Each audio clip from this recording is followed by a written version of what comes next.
یہ ایک حوالہ انہوں نے دیا ہے اور اس کا پس منظر کوئی بیان نہیں کیا کہ انجمن کون سی انجمن کی بات کر رہے ہیں، اور حضرت مسیح موعود علیہ السلام نے صرف یہی وصیت فرمائی تھی اور بھی کچھ فرمائی تھی۔ میں ابھی اس کا جواب دیتا ہوں، لیکن اس سے میں یہ بتا دوں کہ لاہوری جماعت سے الجھنے کے نتیجے میں، ان کے ہمارے ساتھ الجھنے کے نتیجے میں جماعت کو بہت نقصان پہنچا ہے، اور بجائے اس کے کہ ہم بیرونی حملوں کا جواب دیتے، اندرونی طور پر الجھے رہے اور اس سے بہت شدید نقصان پہنچا ہے۔ بڑی بڑی جماعتیں جہاں مثلا صوبہ سرحد میں تھیں وہ آپس میں الجھ کے انہوں نے ضائع کر دیں، تو اس لیے حضرت خلیفۃ المسیح ثالث رحمہ اللہ تعالی تو اس بات پر بشدت قائم رہے کہ ان کو کسی بات کا جواب دینے کی ضرورت نہیں ہے۔ خدا کی تقدیر خود ان سے سلوک فرما رہی ہے، اور ہم سے بھی ایک سلوک فرما رہی ہے جو دن بدن نمایاں ہوتا چلا جا رہا ہے، کھلتا چلا جا رہا ہے۔ اس لیے اب اس سے روزمرہ کی عادت نہ بنائیں۔ ان کے سوالات کا جواب اٹھا دیے گئے ہیں، وہ تو میں جواب دے دیتا ہوں، لیکن آئندہ سے جو چاہیں کہتے رہیں، آئندہ ہمیں ان کے ساتھ الجھنے اور مزید وقت ضائع کرنے کی ضرورت نہیں۔ انجمن کا پس منظر یہ ہے کہ حضرت اقدس مسیح موعود علیہ السلام نے جب اللہ تعالیٰ سے خبر پا کر بہشتی مقبرے کی بنیاد رکھی، تو اس کے ساتھ ہی خواجہ کمال الدین صاحب وغیرہ اور دوسرے بعض صاحب الرائے لوگوں نے یہ مشورہ دیا کہ یہ قانونی باتیں ہیں، ان میں براہ راست حضرت مسیح موعود علیہ السلام کا الجھنا مناسب نہیں ہوگا، کیونکہ وصیت کے ساتھ کچھ جائیداد کے جماعت کے نام وقف ہونے سے قانونی تقاضے پیدا ہوتے تھے، اور یہ پس منظر ہے جس میں دراصل جس کو انجمن کہا جاتا ہے وہ مجلس کار پرداز ہی تھی، اور مجلس کار پرداز ہی کا نام اس کو دیا گیا تھا۔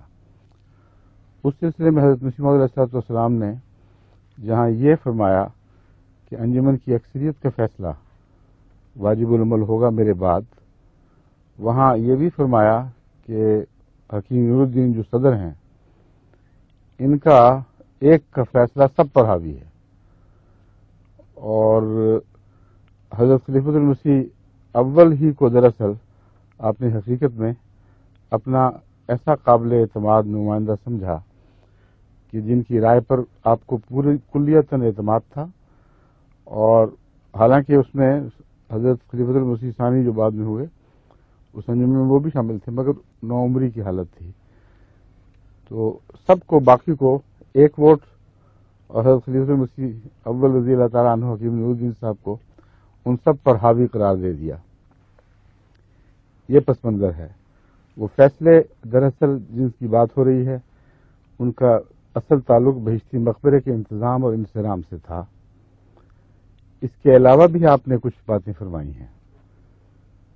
پھر آپ کے وصال کے بعد جو واقعات ہوئے ہیں اور اللہ تعالیٰ کی طرف سے ایک تائیدی شہادت خلافت کے حق میں ظاہر ہوئی ہے، اس کا ذکر یہ چھوڑ دیتے ہیں۔ اب میں آپ کو حضرت خلیفۃ المسیح اول کی زبان میں، جن کے متعلق حضرت مسیح علیہ السلام کا فیصلہ تھا کہ انجمن کے صدر ہوں گے اور ان کا ایک ووٹ باقی سب پر حاوی ہوگا، حضرت خلیفۃ المسیح اول کی زبان میں انجمن اور خلافت کے درمیان جو کشمکش چلی ہے اس دور میں، اور حضرت خلیفۃ المسیح اول کا کیا موقف تھا، کیا مسلک تھا، پہلے میں یہ بتاتا ہوں۔ حضرت خلیفۃ المسیح اول نے فرمایا، اور یہ بدر جلد 8 الحکم 28 اکتوبر 1909 میں شائع ہوا ہے، یعنی اس وقت سے کچھ لاہوری خیالات کے جو بعد میں لاہوری کہلاتے ہیں ایسے لوگ تھے جنہوں نے باتیں کر کے حضرت خلیفۃ المسیح اول کو تکلیف پہنچائی، اور وقتاً فوقتاً آپ نے اس کا خوب جواب دیا ہے۔ ایک اقتباس ہے، خدا نے جس کام پر مجھے مقرر کیا ہے میں بڑے زور سے خدا کی قسم کھا کر کہتا ہوں کہ اب میں اس کرتے کو ہرگز نہیں اتار سکتا۔ اگر سارا جہان بھی اور تم بھی، یعنی انجمن کے سارے ممبر جو اس وقت سامنے ہیں، تم بھی یا ان ممبروں میں سے وہ جو مخالفت کر رہے تھے، جن کو کہا جا رہا ہے کہ اکثریت میں تھے، اگر سارا جہان بھی اور تم بھی میرے مخالف ہو جاؤ تو میں تمہاری بالکل پرواہ نہیں کرتا اور نہ کروں گا. تم معاہدہ کا حق پورا کرو، یعنی بیعت کا، پھر دیکھو کس قدر ترقی کرتے ہو اور کیسے کامیاب ہوتے ہو. مجھے ضرورتاً کچھ کہنا پڑا ہے، اس کا میرے ساتھ وعدہ ہے، یعنی اللہ کا، کہ میں تمہارا ساتھ دوں گا. مجھے دوبارہ بیعت لینے کی ضرورت نہیں. تم اپنے پہلے معاہدہ پر قائم رہو. ایک دفعہ جو بیعت کر بیٹھے ہو، اب جو کہتے ہو کہ ہم سے غلطیاں ہوگی، دوبارہ بیعت لینے کو ضرورت نہیں ہے، اسی پر قائم رہو. ایسا نہ ہو کہ نفاق میں مبتلا ہو جاؤ. اگر تم مجھ میں کوئی اعوجاج لکھو، کیا لکھو؟ اعوجاج لکھو ہے نا، ہاں، اعوجاج دیکھو تو اس کی استقامت کی دعا سے کوشش کرو. مجھے کوئی ٹیڑھا پن یا کمزوری تمہیں نظر آئے، تمہاری آنکھیں دیکھیں، تو میرے لیے استقامت کی دعا کرو اور اس ذریعے سے اس کمزوری کو دور کرنے کی کوشش کرو. مگر یہ گمان نہ کرو کہ تم مجھ بڈھے کو آیت یا حدیث یا مرزا صاحب کے کسی قول کے معنی سمجھا لو گے. میں تم سے بہت زیادہ سمجھتا ہوں. یہ گمان مت کرو کہ تم مجھ بڈھے کو آیت یا حدیث یا مرزا صاحب کے کسی قول کے معنی سمجھا لو گے. یہ سن لیں اب بھی. اگر میں گندا ہوں تو یوں دعا مانگو کہ خدا مجھے دنیا سے اٹھا لے، پھر دیکھو کہ دعا کس پر الٹی پڑتی ہے. توبہ کرو اور دعا کرو اور پھر دعا کرو. میں فروری 9 ماہ سے اس دکھ میں مبتلا ہوں. اب تم اس بڈھے کو تکلیف میں نہ ڈالو اور اس پر رحم کرو. یہ ایک اعلان ہے حضرت خلیفۃ المسیح اول رضی اللہ تعالی عنہ کا، جن کے ہاتھ پر ان سب ممبران نے بیعت کی اور جن کے ہاتھ پر ساری جماعت نے بیعت کی. یہ وہم کہ انجمن نے بنایا تھا، یہ بالکل جھوٹ ہے. انجمن کو خدا نے مجبور کر دیا تھا کہ ساری جماعت کے ساتھ خلافت کی بیعت پر اکٹھی ہو جائے، تاکہ بعد میں کسی کو یہ عذر نہ رہے کہ انجمن کا فیصلہ کیا تھا اور کیا حیثیت رکھتا ہے. پھر فرماتے ہیں، میں خدا کی قسم کھا کر کہتا ہوں کہ مجھے بھی خدا نے خلیفہ بنایا ہے. اگر کوئی کہے کہ انجمن نے خلیفہ بنایا ہے، سن لیں، تو وہ جھوٹا ہے. اس قسم کے خیالات ہلاکت کی حد تک پہنچاتے ہیں.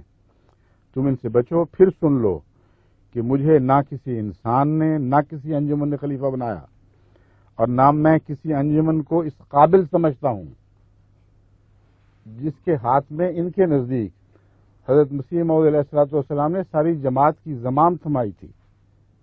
ان کے نزدیک وہ سمجھاتے ہیں حضرت خلیفۃ المسیح اول کو کہ انجمن کیا ہے.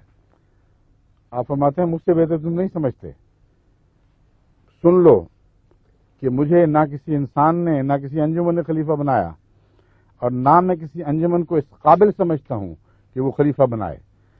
بس مجھ کو نہ کسی انجمن نے بنایا اور نہ میں اس کے بنانے کی قدر کرتا ہوں، اور اس کے چھوڑ دینے پر تھوکتا بھی نہیں. یہ انجمن ہے جس کی بات کر رہے ہیں. چھوڑ دینے پر تھوکتا بھی نہیں، اور نہ اب کسی میں طاقت ہے کہ وہ اس خلافت کی رضا کو مجھ سے چھین لے. آگے سنیے. میرا فیصلہ ہے کہ قوم اور انجمن دونوں کا خلیفہ مطاع ہے. وہ ایک فیصلہ جو ساری انجمن کے فیصلوں پر حاوی تھا. یہ ان کو بھول جاتا ہے. حضرت خلیفۃ المسیح اول جب یہ اعلان فرما رہے ہیں تو یہ سارے ممبر زندہ موجود تھے. کسی ایک کا احتجاج بتائیں.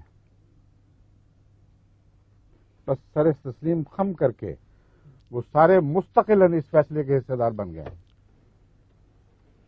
میرا فیصلہ ہے کہ قوم اور انجمن دونوں کا خلیفہ مطاع ہے، اور یہ دونوں خادم ہیں. انجمن مشیر ہے، اس کا رکھنا خلیفہ کے لیے ضروری ہے. جس نے یہ لکھا ہے کہ خلیفہ کا کام بیعت لینا ہے، اصل حاکم انجمن ہے، وہ توبہ کرے. خدا نے مجھے خبر دی ہے کہ اگر اس جماعت میں سے کوئی تجھے چھوڑ کر مرتد ہو جائے گا تو میں اس کے بدلے تجھے ایک جماعت دوں گا.